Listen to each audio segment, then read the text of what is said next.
Bonjour, je suis Manon chez jepassemontitrepro.fr et je m'occupe de la rédaction des dossiers professionnels que l'on propose. On va rédiger le dossier professionnel du titre conducteur d'appareil de l'industrie de la chimie. Alors tout d'abord, pour le dossier professionnel, il faut récupérer la matrice vierge du dossier professionnel qui est fournie et imposée par le ministère du Travail. Donc on va pouvoir la retrouver directement sur Je passe mon titre pro et vous allez en haut dans les dossiers d'exemple, le dossier professionnel et dans la colonne de gauche, on a le dossier professionnel vierge à remplir. Donc là, on télécharge simplement avec le bouton télécharger et si vous voulez voir un modèle de dossier professionnel complet, restez bien jusqu'à la fin de la vidéo. Une fois qu'on a téléchargé le document, on va pouvoir l'ouvrir. Donc ici, je l'ai ouvert avec Google Doc, mais c'est exactement la même chose si vous l'ouvrez avec Word ou n'importe quel outil de traitement de texte. Et on peut déjà commencer à remplir la première page, donc la page de garde. Ici, dans le nom de naissance, on va mettre notre nom de famille. Dans le nom d'usage, votre nom d'époux si vous êtes marié. Ensuite, votre prénom et votre adresse personnelle, simplement. Dans le titre professionnel visé, juste ici, on va donc mettre conducteur d'appareil de l'industrie de la chimie. Et ensuite, dans les modalités d'accès, si vous êtes en parcours de formation, donc via un centre de formation, on va laisser la première case cochée. Et si vous êtes en VAE, donc on va cocher la case juste en dessous. Et pour cette première page, c'est tout ce qu'on remplit. Donc on n'ajoute pas de photos, on ne personnalise pas, rien du tout. Voilà, on laisse comme ça. Ensuite, vous allez lire la présentation, mais je vais aller au sommaire. Et ici, vous voyez, il faut mettre des intitulés d'activités et d'exemples. Alors, on ne va pas inventer ces intitulés, on va se servir du REAC, du titre professionnel, donc du référentiel des activités. Alors, je vais retourner sur Je passe mon titre pro pour chercher le REAC et je vais chercher la page de mon titre, conducteur d'appareil de l'industrie de la chimie, simplement.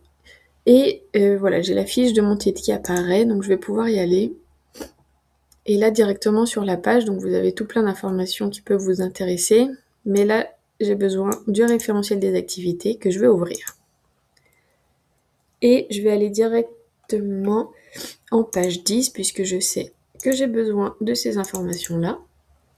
Et là, effectivement, j'ai mes activités types et les compétences de chaque activité. Donc simplement, pour remplir le sommaire, je vais copier l'intitulé de l'activité, donc CTRL-C, et je vais venir ici faire un CTRL-V pour coller le titre de l'activité.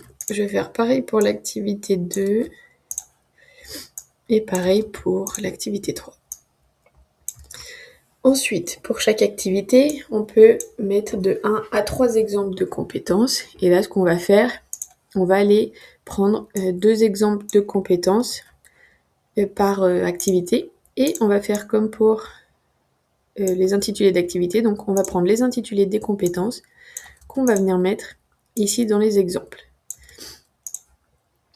Ensuite, donc pour un dossier professionnel, on n'a pas besoin d'illustrer toutes les compétences du titre. De toute façon, vous allez toutes les maîtriser, mais c'est vraiment pour illustrer une partie de vos connaissances. Donc là, je prends simplement les 2 premières à chaque fois. Bien sûr, je pourrais prendre d'autres, mais juste, c'est un exemple. Et comme ceci. Et là, comme vous voyez, on n'a pas d'activité 4 ni d'exemple 3, donc on va simplement pouvoir supprimer ces lignes pour rendre le sommaire plus lisible. Donc je sélectionne les lignes que je ne veux plus, je fais un clic droit, supprimer les lignes. Je fais pareil pour celle-ci et l'exemple 3. Et voilà. Et c'est tout ce qu'on a à faire pour le sommaire, simplement de renseigner les activités et les exemples. Et c'est tout. Après, vous mettrez la pagination ici, bien sûr, mais c'est tout ce qu'on a à faire. Et ensuite, on passe aux exemples de pratique. Donc là, on va venir développer chaque exemple de compétences. Là, je vais renseigner à nouveau mon activité 1 et mon exemple 1. comme ceci. Voilà. Et ensuite, on va nous demander de décrire les tâches effectuées et dans quelles conditions. Donc là, il va falloir décrire précisément tout ce que vous avez fait pendant votre période en entreprise, qui va permettre de montrer que vous savez préparer des solutions de produits nécessaires à une production. Donc, il faut être le plus précis possible et pour que le jury comprenne que vous maîtrisez cette compétence. Donc là, je peux commencer par écrire en tant que conducteur d'appareil, ma mission consiste à piloter les équipements de fabrication pour produire des solutions chimiques conformes aux exigences de qualité, de sécurité et d'environnement. On fait attention aux fautes, bien sûr. J'interviens de la préparation des matières premières jusqu'au transfert du produit fini en assurant la surveillance constante des paramètres du procédé et la traçabilité complète de l'opération. Et ensuite, je vais venir structurer mon récit en plusieurs parties pour rendre le texte plus lisible. Je vais parler de la prise de poste, la sécurité et préparation du matériel. Et donc pour cette partie, ma journée débute par la relève. Je consulte les consignes sur le logiciel ERP et vous précisez lequel vous utilisez pour connaître l'état de l'installation. Je réalise ensuite une inspection visuelle de ma zone de travail et de ma cuve de mélange en inox. L'appareil, je précise. Et comme ceci, je mets en service les utilités. J'ouvre les vannes d'air comprimées.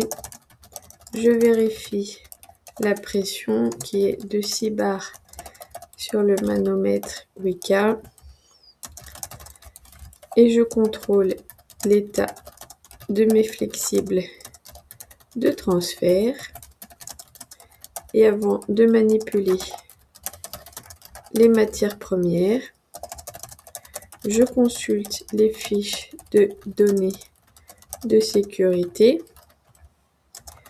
sur QuickFDS et je m'équipe de mes EPI spécifiques, c'est-à-dire les gants en nitrile en sel Solvex et le masque respiratoire Honeywell et son modèle. Et je valide enfin la conformité de mes intrants en scannant les codes barres des sacs de sel et en réalisant une pesée de contrôle sur ma balance de précision.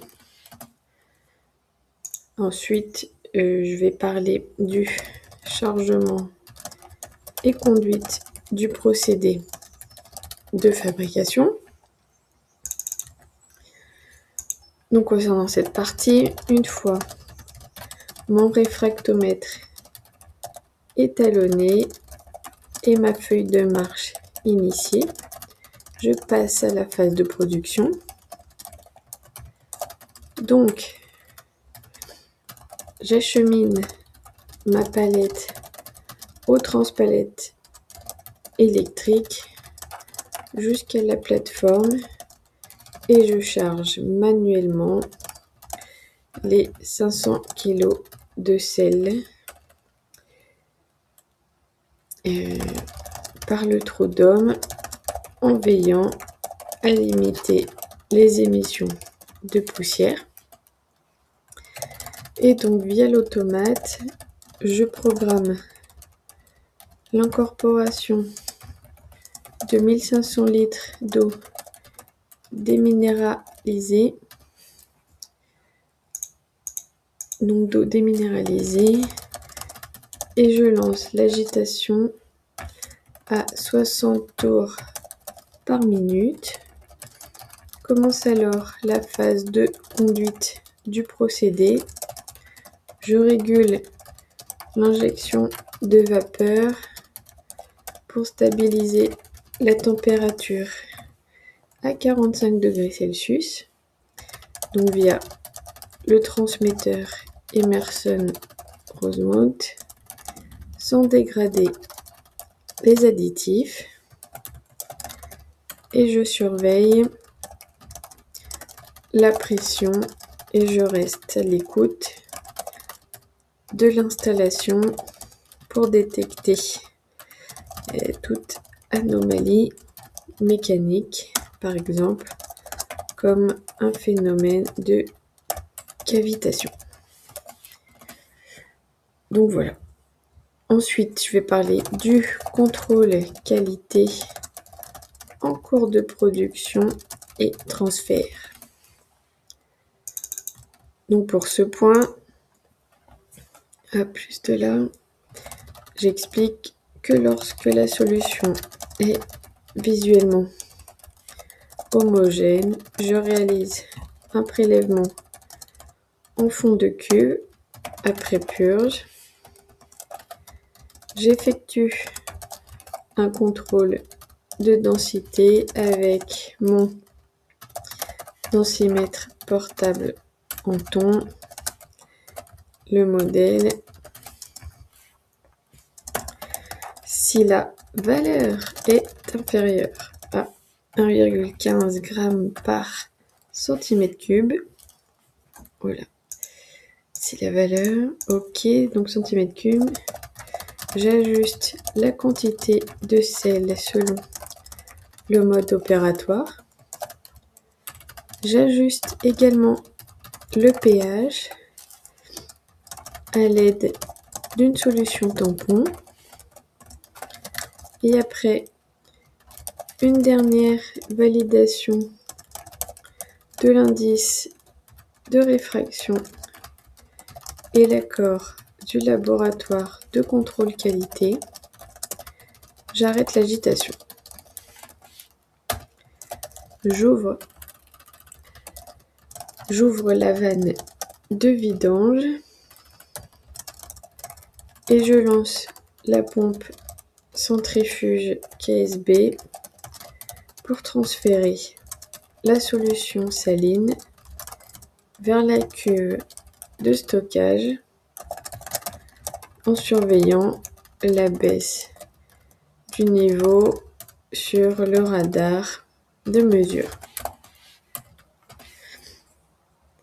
Et il me reste une seule partie qui va concerner le nettoyage, le repli et la traçabilité informatique. Donc l'opération physique s'achève par un nettoyage rigoureux. Je rince la cuve au nettoyeur haute pression Karcher pour éliminer les dépôts.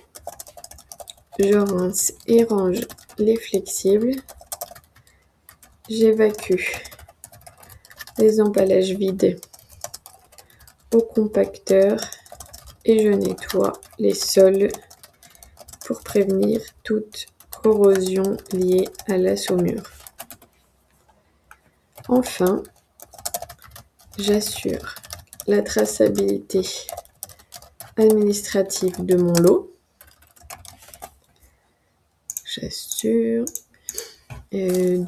Donc je saisis les consommations dans le SAP. Je calcule le bilan massique pour vérifier le rendement de mon opération. et j'édite les étiquettes de traçabilité via mon imprimante thermique Zebra. Et enfin, je clôture ma feuille de marche signant la fin de ma production avant de la transmettre à mon chef d'équipe. Voilà. Voilà. Et donc là, j'ai expliqué tout ce que j'ai pu faire qui montre que je sais préparer des solutions de produits nécessaires à une production, en étant le plus précis possible. Ensuite, dans les moyens utilisés, il va falloir préciser tout ce que vous avez eu en main, tous les outils, les logiciels, pour réaliser les tâches que vous venez de décrire. Donc là, on a parlé du logiciel, donc logiciel de gestion intégré pour le suivi de la production. Ensuite, on avait des appareils de métrologie. Je précise lesquels. Toledo Refracto. Donc, appareil de métrologie de précision pour le contrôle qualité. Ensuite, de l'instrumentation Emerson, André-Sauser, Weka. Donc les transmetteurs de température, radar de niveau et manomètre pour le pilotage du procédé. Et enfin, les équipements de procédé, une cuve agitée, Pierre Guérin, pompe centrifuge KSB, débitmètre électromagnétique Krone. Voilà. Ensuite, avec qui avez-vous travaillé? Donc là, vous allez simplement parler, dire avec qui, quels collègues vous avez eu à faire, donc dans le cadre de ces tâches-là.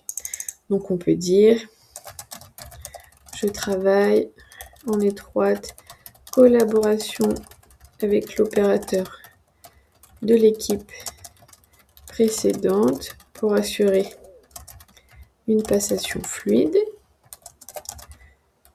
Je sollicite ponctuellement le technicien de maintenance pour valider l'état des équipements et j'échange régulièrement avec le technicien du laboratoire de contrôle qualité afin d'obtenir la validation finale de mes préparations. Et enfin, je rends compte de l'avancement de ma production à ma responsable de secteur qui valide mes bilans massiques en fin de poste. Donc voilà, simplement. Ensuite, dans la partie contexte, on va venir mettre ici le nom de l'entreprise, donc vous l'indiquez à cet emplacement, comme ceci. Le service concerné, donc là on fait de la transformation physique. Et la période d'exercice, vous mettez vos dates de période dans l'entreprise, mais à titre d'exemple, voilà, ça pourrait être 1er avril, 1er juin 2026.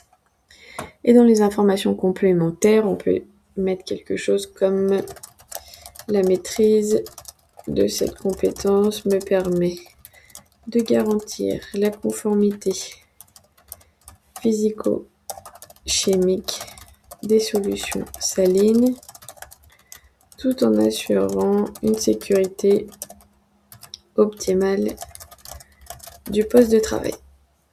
Donc voilà, et là quand vous arrivez ici, vous avez déjà terminé le récit pour la première compétence et vous allez pouvoir reproduire la même chose pour les compétences suivantes. Bien sûr, on s'assure de respecter l'ordre du sommaire. Donc je reviens mettre ce que j'ai mis en deuxième dans le sommaire, etc., etc. Une fois que vous aurez fait pareil pour toutes les compétences du sommaire, ici, dans cette partie titre et diplôme, on va venir mettre tous les diplômes qu'on a déjà, même s'ils n'ont aucun lien avec le titre professionnel visé, donc un baccalauréat par exemple, le lycée où vous l'avez obtenu et une date d'obtention. Ensuite, vous remplissez et quand vous avez terminé, comme pour le sommaire, on va venir enlever les lignes qu'on n'a pas remplies. Voilà, pour que ce soit plus clair et lisible. Ensuite, vous avez une déclaration sur l'honneur à signer avec nom, prénom, date et ville, très simplement. Fait à Paris. On enlève les parenthèses si besoin. Et quand vous aurez terminé et imprimé en 2 exemplaires le dossier professionnel, ici vous allez pouvoir le signer directement. Et la dernière partie, ce sont les documents qui illustrent la pratique, donc les annexes. Là, on va venir mettre les noms des annexes, donc leur petite légende, et ensuite on va venir mettre des photos de nos opérations, des captures d'écran de logiciels, etc., etc. Alors par exemple, on a parlé du réfractomètre, donc je peux venir mettre une photo du réfractomètre et je viens préciser dessous en légende réfractomètre numérique avec sa marque et le modèle. Je vais reprendre l'intitulé et ici je viens mettre annexe 1, réfractomètre. Je prépare ma ligne suivante pour l'annexe 2 et pour que ce soit plus clair, je vais aller à la page suivante et ici je vais venir mettre une photo du densimètre en ton qu'on a utilisé et juste en dessous je viens préciser l'utilisation du densimètre en ton, voilà celui dont on a parlé plus tôt dans notre récit. Je reprends l'intitulé de ma légende et que je reviens mettre ici en annexe 2. Et voilà, et maintenant vous avez terminé de rédiger votre dossier professionnel. Donc vous allez mettre d'autres annexes pour illustrer les autres compétences, mais vous avez compris le principe. Et si toutefois vous voulez voir à quoi ressemble un dossier professionnel complet, vous pouvez revenir sur la page de titre professionnel et vous les trouverez à disposition au milieu de la page. Donc selon le millésime du titre que vous passez, donc selon le code RNCP, vous avez un modèle adapté. Et après un paiement de 5,90 €, vous le recevez vraiment dans les quelques minutes directement sur votre boîte mail. Donc attention, ce sont vraiment des dossiers professionnels qui doivent servir à titre d'exemple pour vous montrer la marche à suivre. Et vous devez les personnaliser avec votre propre expérience. Voilà, j'espère avoir pu vous aider et je vous souhaite bon courage pour la rédaction. Je vous dis à bientôt. Merci.